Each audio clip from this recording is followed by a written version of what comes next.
मित्रांनो नमस्कार. माझ्या यूट्यूब चॅनलला आपण चांगल्या पद्धतीने प्रतिसाद देत आहे त्याच्याबद्दल मी तुमचा खूप खूप आभारी आहे. शेवटी ही जी सगळी माध्यमं असतात ही समाजाच्यासाठी उपयोगी पडतात. समाजाला शहाणं करण्याच्यासाठी आपण वापरली पाहिजेत. समाजापर्यंत आपण माहिती पोहोचवली पाहिजे. ज्या ज्या घटना समाजामध्ये घडतात त्याच्याबद्दलचं आपलं मत आपण त्या माध्यमातून व्यक्त केलं पाहिजे. वैयक्तिक प्रसिद्धी किंवा वैयक्तिक कीर्ती हा याच्यातला भाग असू शकत नाही. समाजाला शहाणं करणं, समाजापर्यंत माहिती पोहोचवणं हा या माध्यमांचा आपण नेहमीच उद्देश ठेवला पाहिजे. आणि तो प्रामाणिक उद्देश ठेवून मी अशा पद्धतीचे व्हिडिओ वेगवेगळ्या माध्यमातून आपल्याकडे घेऊन येत असतो. आणि आपण त्याला चांगला प्रतिसाद देत आहे आणि वरचेवर हा प्रतिसाद देत राहा, जेणेकरून जास्तीत जास्त लोकांपर्यंत या माध्यमातून माहिती मला पोहोचवणं हे सोपं जाईल. आज एक असाच वेगळा विषय घेऊन आपण या ठिकाणी आलेलो आहोत. मी काही दिवसापासून मागच्या शेताकडे आहे माझ्या, आणि आज आपण माझ्या शेतावरती उभे आहोत. आता ही दिवसं ऊसाच्या शेतीच्या दृष्टीने शेतावरती कामाची दिवस आहेत. नवीन ऊसाची लागवड झालेली आहे. जुना ऊस माझा तोडणी झालेला आहे. आपण पाहू शकता माझ्या मागे आपल्याला दिसतंय तो माझा जुना ऊस आहे.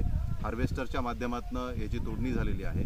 माझ्या शेतावर पहिल्यांदा हार्वेस्टरच्या माध्यमातून तोडणी झालेली आहे.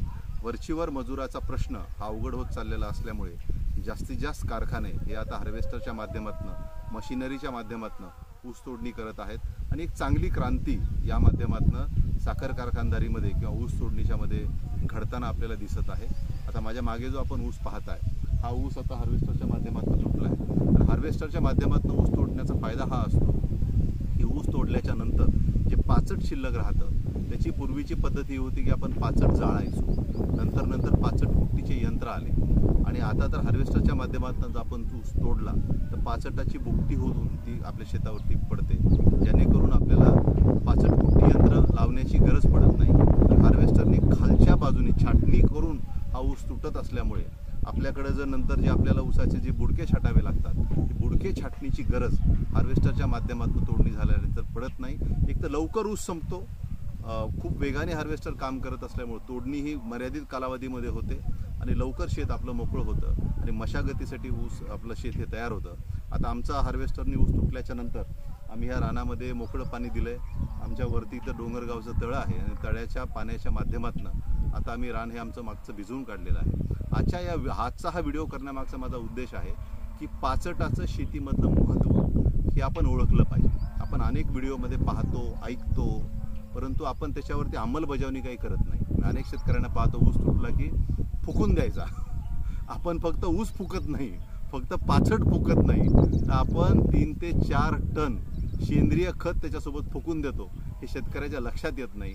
परंतु लवकर कामातून मोकळं व्हायचं आणि मशागतीला लागायचं असा एक अडाणी विचार हा शेतकऱ्याच्या मध्ये अजूनही दिसतो. थोडासा एक आळशी स्वभाव, कुठं करत बसा, कुठं कटकडीत पटा, कशाला खर्च करायचा, अशा पद्धतीची वृत्ती हे शेतकऱ्यामध्ये दिसते. परंतु पाचट कुट्टी करणं हे खरं तर खर्चिक काम नाही आहे, उलट हे पैसे वाचवणारं काम आहे. कारण मी आता जसं आपल्याला म्हणालो पाचटामध्ये 3 ते 4 टन हा सेंद्रिय खत आपल्याला मिळतो. आणि जर तेवढा सेंद्रिय खत जर आपण शेणखताच्या माध्यमातून जर टाकायचं ठरवलं शेतामध्ये तर माझ्या गणिताप्रमाणे, हिशोबाप्रमाणे कदाचित चुकत असेल, आमच्या गपारला चांगली माहिती असेल, परंतु मला असं वाटतं की 1 टन शेणखत जर रानामध्ये टाकायचं म्हणलं तर एक साधारणतः 5,000 रुपये तरी खर्च, जास्त खर्च येत असेल. म्हणजे शेणखत, ट्रॉली, परत आणणं, मजुरी, टाकणं आणि त्याला लागणारा वेळ, त्याच्यामध्ये जाणारा वेळ हा खूप महत्त्वाचा आहे. मजुराची उपलब्धता हा सगळ्यात मोठा प्रश्न सध्या शेतीमध्ये आहे. शेणखत एकदा भेटेल एखाद्या वेळेस, पण टाकून घ्यायला मजुरे वेळेवरती भेटत नाहीत. आणि त्या मजुराला लागणारा खर्च, त्याला जाणारा वेळ, हे सगळं जर आपण गृहीत धरलं तर 3 ते 4 टन जो पाचट कुट्टी करण्यामुळं किंवा हार्वेस्टरमुळे जी पाचटची कुट्टी होते तो जो खर्च आपण काढला तर 3 ते 4 टन एकरी सेंद्रिय खत आपण बाहेरनं जाणून टाकायचं ठरवला. माझ्या हिशोबाप्रमाणे 15,000 पासून 25,000 रुपयेपर्यंत खर्च त्याच्यामध्ये येत असेल. परंतु पाचट कुट्टी केंद्र हे 2 ते यंत्र जे आहे ते 2 ते 2,500 रुपये एकरीला ते घेतात. 2 ते 2,500 रुपयामध्ये जर तुमचे 20-25,000 रुपयाचं काम होत असेल ह्याला खर्च कसं म्हणायचं? ही खऱ्या अर्थानं बचत आहे असं माझं मत आहे. परंतु ही बचत शेतकरी करत नाही, जाळून टाकतो, कंटाळा करतो आणि त्याचं महत्त्व ओळखत नाही. आमच्या इथं हनुमंत जाधव म्हणून एक शेतकरी आहेत. मी जशी शेती करतो ऊसाची, तुम्हाला मी आश्चर्य सांगतो, तुम्हाला नवल वाटेल की शहरात राहणारा माणूस आणि शेतीबद्दल एवढं काम बारकाईनं कसा करतो. मी जशी ऊसाची शेती करतो, गफार साक्षीदार आहे, तेव्हापासून मी पाचट कुट्टी करतो. ऊस काढला की पाचट कुट्टी. पहिल्यांदा तर गंगाखेड असेल, पालम असेल, इथं पाचट कुट्टी यंत्र भाड्याने सुद्धा भेटत नव्हते. तर मी रेणापूरवरून पाचट कुट्टी यंत्र गावाकडे पाठवून द्यायचो आणि पाचट कुट्टी करायचो. मी पहिल्यापासून हे पाळत आलो. त्याच्यामुळे माझ्या जमिनीमधली जी सेंद्रिय क्षमता आहे ती वाढली आहे. भुसभुशीत जमीन दिसते. आमच्या हनुमान जाधव ज्यांचं आता मी नाव घेतलं ते एकदा मला म्हणाले की भैया तुम्ही काळाच्या पुढे विचार करता. मी म्हणलं का हनुमंतराव काय झालं? मला म्हणले तुम्ही जेव्हा पाचट कुट्टी यंत्र सुरुवातीला पाठवत होतो तर आम्हाला वाटायचं की कशाला भैया खर्चात पडतेत, काय बंद बसले काय करण्या वाचून. पण आता ज्यावेळेस मी तुमच्या शेताच्या बाजूनं जातो आणि जमिनीची जी मी प्रत पाहतो सुधारलेली, हे बघून मला असं वाटतं की तुम्ही काळाच्या पुढे विचार केला. आमच्यासारख्या सुद्धा गावात खेड्यात राहणाऱ्या शेतकऱ्यांनी हे तुमच्याकडनं शिकलं पाहिजे आणि हे समाजाने एकमेकाला शहाणं करत राहिलं पाहिजे. यात काय फार माझं मोठं शहाणपण आहे अशातला भाग नाही, पण समाजाने एकमेकाला या बाबतीमध्ये शहाणं केलं पाहिजे. आणि आता आपण हे जर पाहतोय, मी तुम्हाला दाखवतो,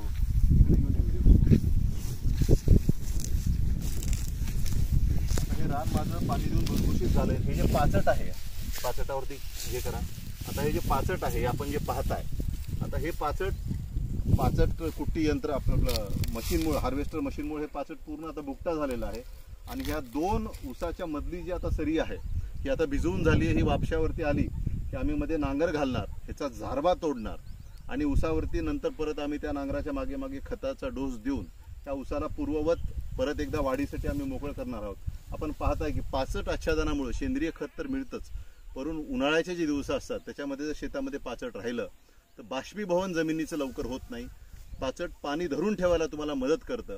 आणि आपण पाहतो की आपल्याकडे दुष्काळ यानं त्या कारणाने यानं त्या वर्षी हा येतच असतो आणि त्या काळामध्ये पाचट तुम्हाला पाणी धरून ठेवायला मदत करतं.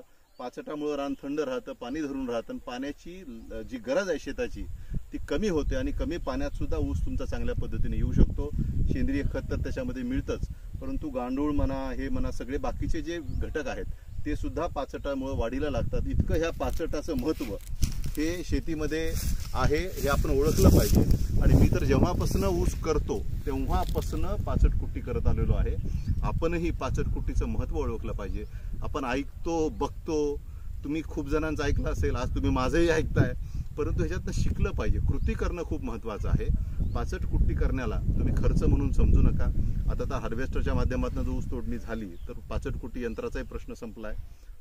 आपोआप त्याची कुट्टी त्याच्या ठिकाणी होत असते आणि नंतर जे पाचट उरतं तर ते जमिनीला लवकरात लवकर लागू व्हावं ह्याच्यामुळे तुम्ही युरिया असेल, पोटॅश असेल, दाणेदार सुपर असेल, युरिया आणि सुपर हे जर तुम्ही ह्याच्यावरती शिंपडले आणि स्प्रिंकलर जर वरून लावून दिलं तर हे जे पाचट आता इथं पडलेलं आहे शिल्लक, हे लवकरात लवकर आपल्या शेतीला लागू होतं आणि शेताची प्रत ही आपल्या त्या माध्यमातून सुधारते.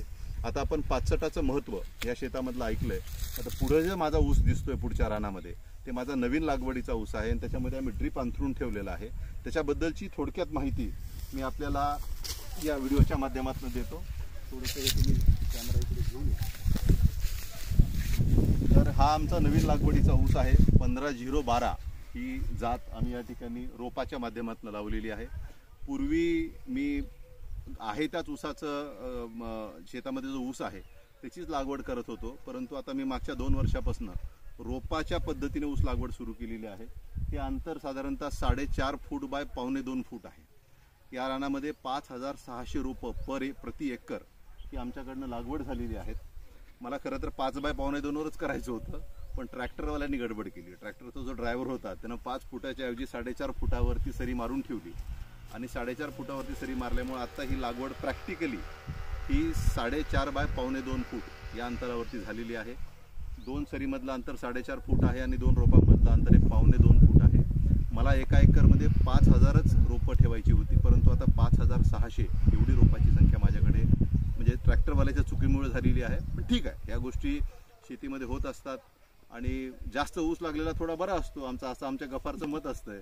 कमी ऊस झाला की गफार आमचा बेजार होतो, जरा ऊस कमी झाला मालक, जरा ऊस कमी झाला.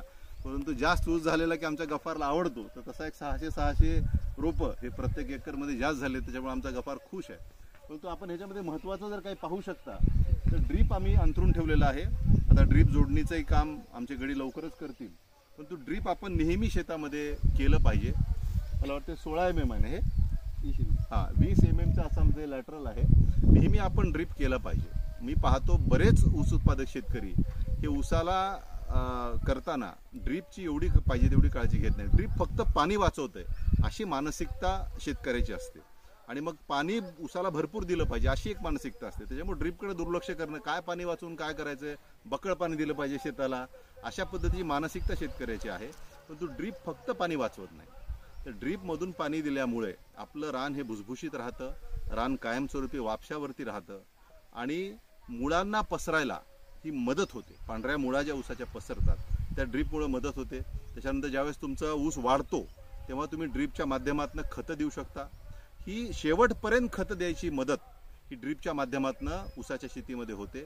ड्रीपचे अनेक फायदे आहेत. फक्त पाणी वाचवतं एवढ्या मर्यादित ह्याच्यामध्ये आपण ड्रीपला पाहू नये. शेतकरी ऊसामधनं कमवतो, परंतु ऊसामध्ये ड्रीप असेल, स्प्रिंकलर असेल या माध्यमातून खर्च करत नाही, असं मला दुर्दैवाने म्हणावं लागेल. अनेक कारखान्यांनी प्रयत्न केले की ड्रीपला सबसिडी द्यावी, ड्रीप तुम्हाला कमी टक्केवारीमध्ये पैसे भरून द्यावेत आणि बिलातनं ड्रीप वसूल करावेत. पण दुर्दैवाने शेतकऱ्यांनी थोडे काही दिवस केलं आणि नंतर परत ती प्रक्रिया शेतकऱ्यांनी बंद केली. मला असं वाटतं की ड्रीप इरिगेशन हे कुठली शेती असो, खास करून ऊसाच्या शेतीला तरी खूप महत्त्वपूर्ण त्याच्यामध्ये त्याचा सहभाग आहे आणि ड्रीप इरिगेशन हे आपण 100% केलं पाहिजे. आता आम्ही अंतरून ठेवलेलं आहे, जोडून घेऊ आम्ही. आणि ड्रीपच्या जशा पांढऱ्या मुरा तुमच्या पसरतील तसं ड्रीपची जी नळी आहे तुम्ही त्या बाजूला सरकवली पाहिजे. खोडाच्या जवळ ड्रीप टाकून काही उपयोग नाही. खोड पाणी पित नसतं, पाणी पिण्याचं काम हे मुळांचं असतं आणि म्हणून त्या मुळांच्या जवळ ड्रीप वरचीवर सरकवत राहणं हे आपलं काम आहे. आपण कधी शेतीमध्ये साधं उकरून सुद्धा बघत नाही की पांढऱ्या मुळ्या कुठपर्यंत गेल्या. आपण जर शेतीमध्ये थोडे कष्ट करून उकरून बघितलं की पांढऱ्या मुळ्या कुठपर्यंत गेल्यात, तर आपल्या लक्षात येतं की पांढऱ्या मुळ्या वरचीवर पलीकडे सरकत आहेत आणि आपण ड्रीपची नळी सुद्धा त्या पद्धतीने सरकवली पाहिजे. त्याच्यामुळे ड्रीप इरिगेशनच्या बाबतीमध्ये आपण फक्त पाण्याची बचत एवढा मर्यादित दृष्टिकोन न ठेवता रान भुसभुशीत राहणं, रान वापशावरती राहणं, फर्टिगेशनला किंवा खतं देण्याला ड्रीपच्या माध्यमातून आपली मदत होते. आणि सगळ्यात महत्त्वाचं म्हणजे आपल्या शेतावरती काम करणारा जो गडी आहे, जो मजूर आहे, त्याचा वेळ ड्रीपमध्ये वाचतो. आपण जर वॉल ऑन केली तर नंतर कमीत कमी 2 तास ते 4 तास तरी परत तिकडे जायची गरज नाही. म्हणजे ते ड्रीप आपलं पाणी द्यायचं काम करतं 4 तास, त्या 4 तासामध्ये तुमचा माणूस इतर कामं करू शकतो. इतक्या चांगल्या पद्धतीने ड्रीपचा वापर शेतामध्ये होऊ शकतो. त्याच्यामुळे शेतकऱ्यांनी जास्तीत जास्त शेती ही ड्रीपवरती आणली पाहिजे आणि खास करून ऊसाची तरी शेती आणलीच पाहिजे. मराठवाडा आहे, आपल्याला माहिती आहे, दुष्काळी भाग आहे आपल्याकडे पर्जन्यमान कमी असतं, आपल्याकडे पाऊस कमी पडतो, दर 2-4 वर्षाला एकदा आपल्याला दुष्काळाला सामोरं जावं लागतं.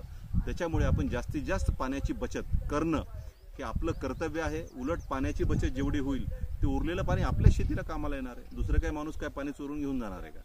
परंतु आपण ते करत नाही. आपण पाण्यावरती जोर देतो आणि गरजेपेक्षा जास्त पाणी हे आपण ऊसाला देतो. ड्रीपनं जर पाणी दिलं, आवश्यक तेवढंच पाणी ऊसाला जातं, रान वापशावरती राहतं, रान भुसभुशीत राहतं. आणि सगळ्यात महत्त्वाचं म्हणजे आपण ज्यावेळेस शेती करतो त्यावेळेस आपण हे बघितलं पाहिजे की आपण शेतीला काय मदत करू शकतो. आणि ड्रीप इरिगेशन ही शेतीची मदत करण्यासारखं आहे. त्याच्यामुळे मी तर करतोच, माझी पूर्ण शेती हे ड्रीप इरिगेशनवरती आहे. 100% ड्रीप इरिगेशनवरती माझी शेती आहे. तुम्हीही तसंच करावं अशा पद्धतीचं आव्हान मी या माध्यमातून आपल्याला करतो. असंच आपण एकमेकाच्या संपर्कात राहू, चांगली माहिती ही आपण एकमेकांपर्यंत पोहोचवत राहू.